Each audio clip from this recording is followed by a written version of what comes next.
come old flat top, we come juju eyeball, holy roller, he cat, mojo filter, he said, I know you know me. Got to be a joker, it just do what it please. Come together right now over me. Beatles, yes, of course, everything has been said on Beatles, everything has been done. I will not go through all the things that has been done. However, just to give a little opinion of the influence of the Beatles in my generation, I guess. So, Come Together, 1969, that was a good riff, a good rock. Also a good other songs that I like. This is from the Abbey Road album, which is my favorite. Of course, we go to the last one and we go down. So Abbey Road is one of my favorites. Sgt. Pepper's would be the second one. White Album, and then maybe Revolver. These are my strong influence. The other one, the first one, were good. You know, like.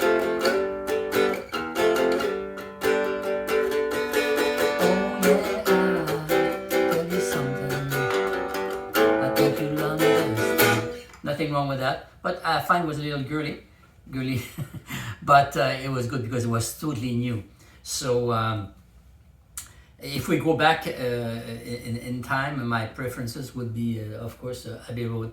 Also back in USSR, which is a pretty good rock. Flowing from my military OAC, didn't get to bed last night. All the way up the ride was on my knee. Man, I had a dreadful flight. And back in USSR, you don't know how lucky you are, boy. Back in USSR.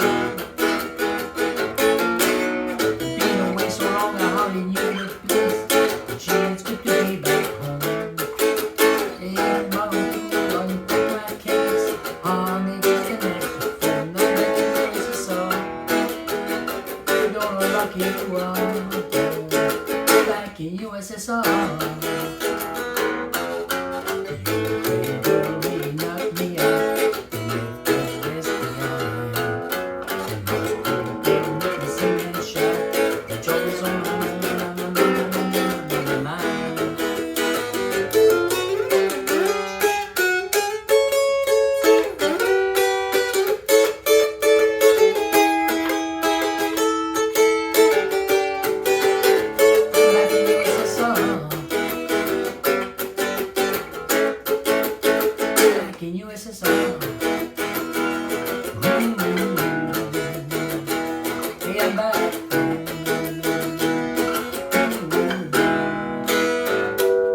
Of course, it's not the original.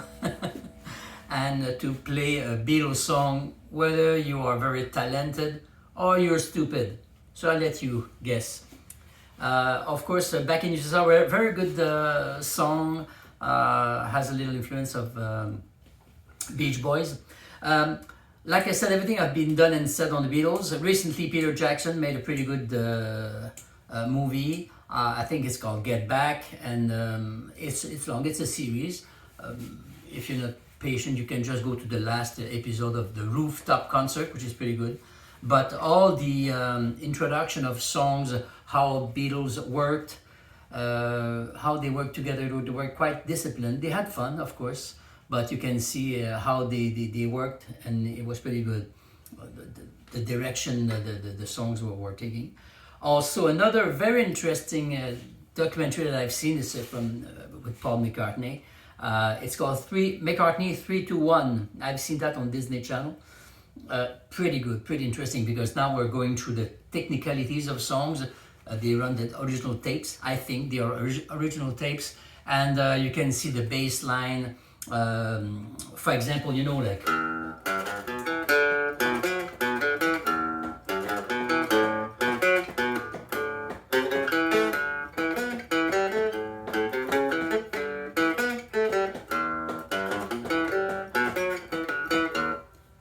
Sorry, it's live and it's a one take thing. I don't have time to cut and edit my videos. So it gives you an idea about the riffs. Of course, guitar riffs, we know George Harrison was quite talented. He had good friends also, Eric Clapton, to help him out a little.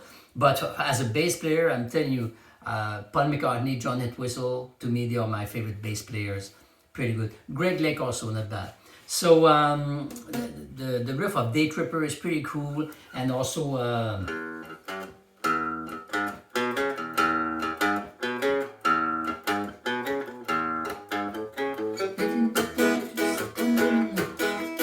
try to get them on the scene.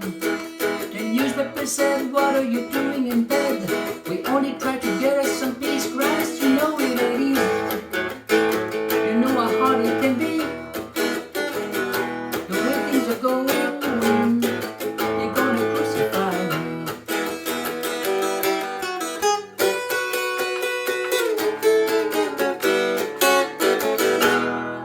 Ballad of John and Yoko, pretty good bass riff. There's on YouTube, I think, someone who uploaded not all, but most of the good riffs or bass. They managed to isolate all the other instruments, and it's fun. It's a good exercise to listen and try to guess the song. So Ballad of John and Yoko, Back in USSR, Day Tripper. The beauty about the Beatles songs is that they were quite simple chords, most of them, especially the first one, like "When I was young and so much younger than today, I never needed anybody help me my way," or which is the same actually. "I read the news today, oh boy, when I was young and so much younger than today." They were quite simple, but so melodic and powerful and simple that stays in your head, and that's the secret of a success. Talking about Help, I bought that little DVD here. It's pretty cool. It's 2 CDs, of course. The first CD is the movies itself. The second one is about those extras, and this is what I like about DVDs, is the for example, the notes of the director and so on. And you have all the introduction about the movie. And the interesting fact that I really enjoyed knowing is when they were in I think it was in Swiss Alps or something like that, and they made a shot. They were sliding, going down with ski, and behind you have those electric lines, the post and the lines for the electricity. Of course, there's no way, especially at that time, no way to take it out of the movie. So the director said, let's put some notes and use it as a music sheet. And when they play the song, you can see the notes appearing on the electric wires. Pretty cool. They needed a lot of imagination. Talking about my the Help here was also covered by Deep Purple. Deep Purple, first or second album, they covered the Help, and also they covered the We Can Work It Out. Interesting. Some chords also, they are famous, like F, yesterday, all my troubles seem so far away. Cannot sing anymore, cannot play anymore, fingers start to have fun here, that little arthritis. Also, if you have Don't Let Me Down, Don't Let Me Down,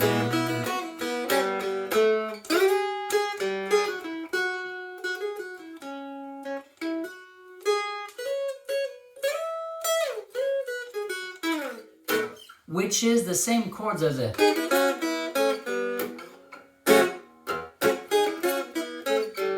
You gave me something I understand. Let me roll it, let me roll it to you.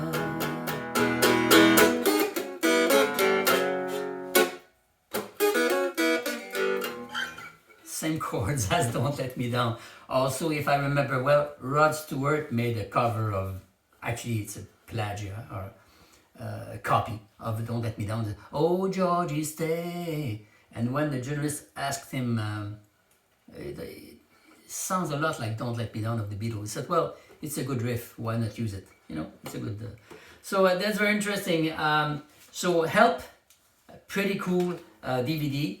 Also, those 50 years anniversary albums, I love it, because if I take, for example, the first one was Sgt. Pepper's, what I have somewhere here. Yeah, Sgt. Pepper, the 50th anniversary album. Of course, 2 CDs, all the liner notes, interesting stories about the album, which was very avant-garde. As soon as it was out, the first one who played Sgt. Pepper was Jimi Hendrix. So I say, wow, I need to play this. 2 CDs, you have all the takes, it's pretty cool. If we go with next one, the White Album, same thing, it was a double album. So now you have a triple album, I guess, with the 2 originals, of course, but all the takes, all the copies. Sometimes some copies are pretty good. Not the copies, but the takes, the rejected tracks. Very good, very good. The Abbey Road, which is my favorite album, Abbey Road, again, 2 CDs, liner notes, all the takes. Very interesting album, and the remix is so clean, especially the drum solo of Ringo Starr, and the takes. There's another solo which is different, but of course they kept the best on the original. The album, you have the best one. Beatles Past Masters, also again 2 CDs, about all those B-sides, flip sides that were not, were not meant to be successful, but of course they were a success. Liner notes again, all those B-sides, very interesting.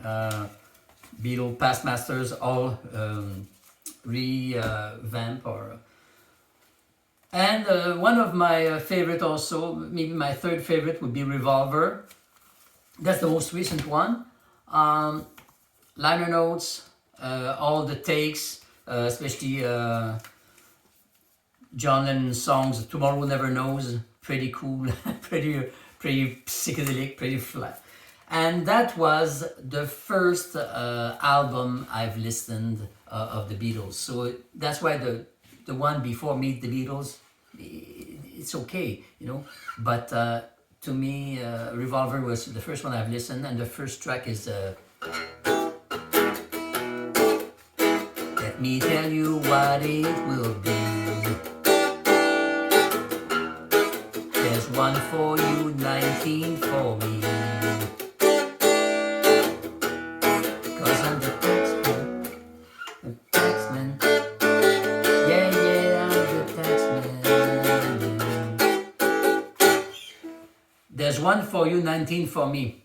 Pretty interesting. So it means when the Beatles were earning £20,000, the government was taking £19,000. So when George Harrison heard about that, said, wow, I have to write a song about the taxes.